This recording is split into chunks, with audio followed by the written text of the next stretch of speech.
Mess, remember, we're here for you. This is the Half Mess with the Ighodaros. I'm here with my beautiful wife, Shannon, Lady Shannon Ighodaro. And we're just getting to uh, know each other and letting you know who we are. And this is going to continuation of our questioning in terms of our brain teas. Now you start with your questions. It's on you. Shannon. Who is more honest?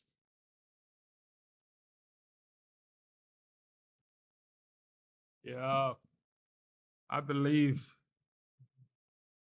in straight shooting, and I believe that is honesty is the best policy. But sometimes you get penalized for speaking the truth, for speaking your mind, and that is not a good message to send in this community or in this world that we're living in, where people cannot speak freely and people have to hide their intentions. But I believe in honesty.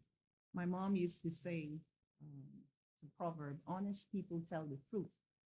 Only a fool will tell a lie. To our hot mess viewers, I'm sure you'll agree with me. When you tell one lie, you have to keep telling a million more lies until you try to believe it. And who wants to believe a lie, right? And so honesty is very important, not just from an individual basis, but collectively within marriages, within relationships, as public figures, as community leaders, as someone on your place of work. Honesty and integrity goes hand in hand. And we've been penalized, and we'll talk about that in our political segments that are coming. But honesty is so important. That's all I can say. It's it's it's so important. The Bible says, "Speak the truth, and the truth Will shall." set you free. There's no hiding and sugarcoating it. You don't need to lie about lies and try to cover other lies. Uh, there's a movie that I watched a long time ago. It's A Few Good Men. There's a line in that movie. It said, "You want the truth, but you can't handle the truth." Most people say they want the truth, but they don't. They can't handle the truth. So, but regardless, you gotta speak the truth. And the truth can hurt too. I Yes. remember one time we were dating, maybe 20 years ago, and I was like, I think I had accused you for something or something. I was saying, what's going on with you? And then you said, I don't want her. If I want her, I would be with her. And I was like, that's not the answer. That's not what I wanted you to say, but it was the truth, right? And sometimes we don't want to hear the truth, but it is the truth, you know. So to me, that's an example, within relationships. If you're not ready to handle the truth, then you're not ready to handle the truth. Of course, that goes on both ends of the spectrum. And that's why we know that communication and respect and honor and dignity is very important to marriages.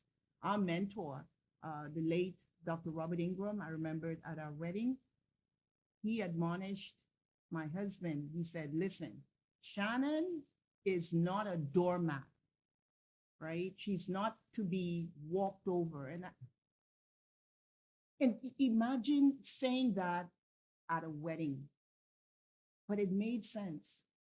It was important for us to hear, but it was also important for others to hear as well. And I remember that really sitting with me. And it was something that we didn't have to work on throughout our marriage because of the established pattern of respect even prior to our engagement. Marriage was not something we rushed into, but even prior to our engagement, there were boundaries set for us around what our relationship would look like, what it would feel like, what we both wanted, needed in our relationship to grow, not just individually, but for us to grow together as a couple. and we shape that and we nurture that from a young baby to now being married over 20 years later.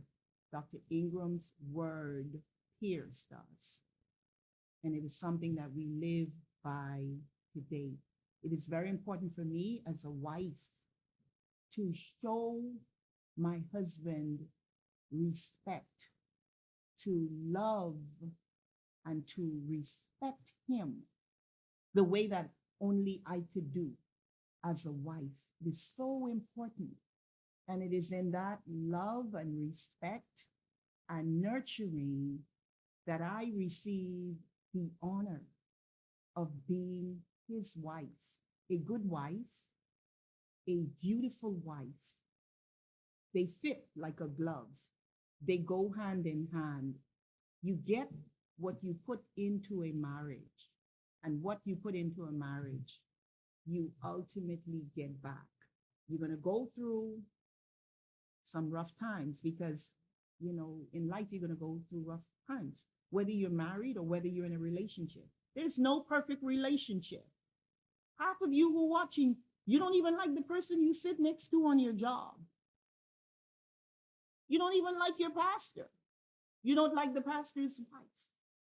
So there's going to be issues with relationships. Some people don't even like themselves, but it is something that we work on. We work on daily, we work on continuously. I know for me, within the context of marriage, it is so important that I work on myself, right? I have to work on Shannon in order to be the best person I can be for myself, to see the beauty in me. And I've not always felt this way. That is what is so wild. So many women look up to me, and I'm able to relate to them because I was once there. So many women look up to me for encouragement on finding a spouse or getting into a relationship, but I was not always there. And what if it was just perfect for me? How would I be able to relate to those women who sincerely pour their hearts out? So, in as much as what we go through, sometimes it's not all about us. It's about being able to use our story like we're doing now to be a blessing and not a burden to someone who needs it. And that is our prayer. That is an endeavor. Those of you who are very, very familiar with social media, it is said that when you sort of bring your business out there, you're open for scrutiny. We get that, but this is something that goes beyond what anyone from the outside would say. We've waited a long time to do this, and we're very, very passionate about those who would be blessed from all corners of the world. Social media now is the new way to communicate, and why not use it to tell good stories, to tell our story? Why not use it to show that in as much as you see us as public figures, that we're human, that we make mistakes, that we learn from our mistakes, and that we grow from our mistakes. But then again, it has to do with us being honest and having integrity when it comes to us. So we can now translate that integrity and that honesty to you, our listeners and our viewers. Very well said. Couldn't say any better. Your time? Who is most likely to be late for an event? You got that right. Yeah. You could elaborate on that. I think it is almost assumed a commonplace or taken for granted or a matter of fact that women are late. Now. And it's excusable. I'm trying to land. All right, you better. Don't judge me. there's always a message in the mess, and don't take it personal. Team Shannon, go easy. don't take Team, it don't take it personal, not picking because on the women. when you look at what women have to do typically to get ready, right? The expectations of society, just alone from the house. You're supposed to get the children ready before you get yourself ready. The men don't do that. Yeah, there's no Sometimes, hair to be done. yeah. No So, dresses to pick out. but having said that, don't make a pattern of being late. There's always a message. Sometimes without, it's not because we're rushed for time, it's because we didn't plan properly. Correct. Planning. Poor planning leads to poor performance. Poor performance. Indeed. Yes. And I think too,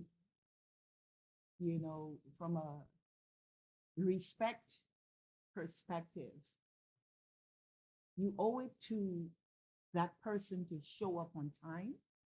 You owe it to that person to be on time and to respect their time, right? There's something called fashionably late. We need to get out of that and to really be respectful of someone else's time. Be respectful of it. And that's what I'll say about that. So I'm working on it. And you're right, because it's about what is important to you and what is important to your spouse. If you find that your spouse is complaining about this as a problem, then you have to make sure that you fix it. You fix it, because that could create an issue. Of course. But the society has made an expectation that women have a grand entrance. Always. Look at the wedding. The man stand there with his, sometimes for hours. It is expected. But some of this stuff are just customarily and does not have to be. I agree. So let's move. What's the next My question? turn. Who is the better dresser? Yeah, some people think that she goes shopping for me. I mean, she does this sometimes. But I grew up with sisters who know how to put it together. They throw down. My older sisters, Sister Vic, them Sister closets Clara, don't play. they know how to hook it up. So Closets don't play. I come from a high fashion sense. What I love about the African perspectives on attire, and in our travels to the continent, to Nigeria, even to Ghana, some of the work we've done in Ghana, Africans dress the way they feel. And that's a context that I didn't realize, even when I would notice it about him and he would tell me it. I didn't really get it until I traveled to the continent. And his sister, I remember it was like a weekend, maybe a Friday, and it was early morning for breakfast, and we gathered. And she was dressed up like she was going to a wedding. And I'm like, where are you going? She said, I dress how I feel now. And I was like, okay. She wore yellow that day. That was her soy. And I was like, okay, so he was right. You dress how you feel. Even our attire right now, it's really about how we feel, right? Wanting to engage you. As professionals, we wear suits all day. On the weekend in ministry, we're dressed to the nines, but we want to come to you cozy and casual, and we want you to grab a cup of tea or a glass of wine, whatever your pleasure is, a bottle of water to hydrate, and just spend this time with us. Become a part of our tribe. Become a part of the Hot Mess family. We're here for you, not just one-sided. We want to hear from you in the comments. Comment down below, like, share, and subscribe. We're going to do this the way you would want us to do it because that's what family do. We look out for one another. So if there's a question you want me to ask Arabo, or if there's a question you want Arabo to ask me, then by all means, if you want to get some dressing tips, he's the bow tie guy. Guys, drop it down in the chat. Girls, drop it down in the chat. And we will make sure that we respond to as many of you as possible. It's a hot mess, but remember, there's always a message in the mess. Your turn. Who is the least political spouse? Yes, she's more a public servant than a politician. Doesn't mean that she cannot play the political game or handle a business. She did it well as an elected official, but she don't go with the nonsense that comes with politics. And we should frame that. Yeah. We should frame that so both of us have served in elected capacities in South Florida. Yes, both of us have been duly elected, and it has been, I feel, in terms of our growth, perhaps among some of the greatest challenges, but as well as rewarding times of our lives. But for me, politics is about access to people, to information, to resources, and it's about giving back those resources. I didn't see politics in that regular sense of what politics is all about, the strange bedfellows type of thing. So that caught me unawares. But I was happy to serve, and who knows, another door may be open. I will be ready and willing and able, but I wanted to put it into context. Both of us have served in elected office in South Florida, and we did it very well. And this has always been my political mentor, and Dr. Robert Ingram was his political mentor and has certainly been a blessing for both of us. Now we have had a history of being the first, for me, the first Nigerian American to be elected in South Florida, and for her, the first Bahamian American to be elected in the city of Miami Gardens. Those are not easy feats. Now, we're gonna have shows that we talk about Political politics. stuff, yeah. But this is just an introduction into our experience into Yes. this prayer. And to frame the question, my love. Yes, this is it's not been easy. I will tell you from a student of the political process. I've written a book on politics, and I have a methodology that works for global political spectrums. But also, I understand how it works practically because I've been elected.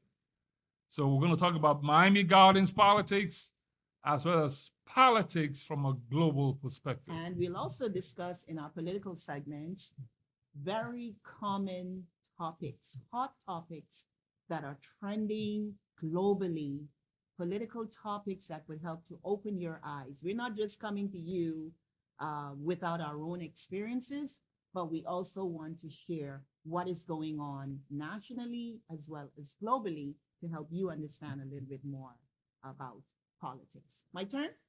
Your turn. All right. Who is more conservative? How you figure? Yeah. Man, I feel. I think so. I agree. I feel, and I'm talking about it again, not in a political sense. I'm talking about it in a sense of who would be more tamed in certain situations. And I feel like that is me. I know it's me because, we go back to the who is more honest. He will tell you, even from the pulpit, exactly what you may not want to hear, right? I may be a little bit more conservative. I tell him, he said, oh, okay, da, da, da, da, da, da, da. Sometimes for him, it's just black and white. There's no in between. And so I feel, honey, I'm more conservative within that context of it. And I think too, in a political sense, I think we lean more toward sort of similar traits in terms of politics and being a little bit more conservative. And that's not to say Democrat or Republican, but we always lean toward what is the right thing, what is the right thing, and what is biblical, what works for our family. So you'll hear more about that. Yeah, you're absolutely right. I think that's the key, the biblical moral conservativeness. I think you're more, and people may think I am more because I come from Africa and we come from a rich, high culture, so to speak. But I think it is because of your Seventh-day grounding foundations. Even one of the things that I appreciate most about our relationship and you in particular is about your personality. You're not in with the crowd. No. You're not swayed by fashion or the new trends. No. You're a leader in your own right. You walk according to your own standards. Yes. You know, from the fact that even earrings, you didn't wear earrings, and you don't wear flashy diamonds and gold and trinkets, and the children are not wearing earrings to this day. And it wasn't something we imposed on them, and it wasn't something that was imposed on me. I just feel like I don't need jewelry to be beautiful. I prefer you to look at my eyes or look in my eyes. I prefer for you to see my amazing smile, for my personality to shine through. And even sometimes, and this is not a slight, sometimes I feel jewelry could be too much, and I feel it can overpower who that person really is. I feel in some cases it may or may not be a distraction, and I say that with love, in response to what my husband just mentioned. I don't feel I need it, and a lot of other women feel that way as well, even with our daughters. Why would I pierce their ears? Why would I put a hole in their bodies? Right? I just didn't feel, I never felt the need to do that. And they are beautiful just the way God made them. You don't need to apologize. I'm the only attraction that you need. Listen, you got me already, and you don't need nobody else. Amen. And this is, you're not recruiting. I'm not recruiting. That's right. And That's right. end of story. That's Case right. closed. Case closed. Go on, honey. That's the message in the message. What is one thing you could change about your spouse? You go first. I have to think about that one. I think one of my, in the house, in the bathroom, for instance, she comes out, the floor wet. I don't like that. I like a dry floor. Stepping out of the bathroom or the bathtub. Oh, I'm coming for you so strong. You finished? Yeah, you finished? Yes, I rest one my thing. One yes, thing. one, You rest one, your case? one, just one, All just right, one. with a gavel. One. Read that question again. What is one thing you could change about your spouse? When you do something wrong, you need to apologize right away. You need to apologize right away. That's the bottom line. I feel that you don't have to prove your point with hurting someone else's feelings or to make someone wait until you feel the need to apologize. Sometimes it doesn't happen, sometimes it happens. So you need to learn to apologize, and you need to do it right away. I'm not saying that you never do, because I wouldn't want to be in a relationship like that or in a situation like that where emotionally I'm always tasked with being the first to forgive. That could be a very daunting, and I'm sure a lot of people in the chat will agree. If you are the one who have wronged someone, and it's not just within relationships, husband and wife or dating relationships, but if you have wronged someone, you need to learn to apologize right away. All right. Good point. You gotta own it and Move on. make it. Make amends and move on. Yes. My turn. Yes. Who is more competitive? Yeah. Yep. Yeah, he's a sports phenom. Nephew Osa Ighodaro plays for the Phoenix Suns. Go Suns!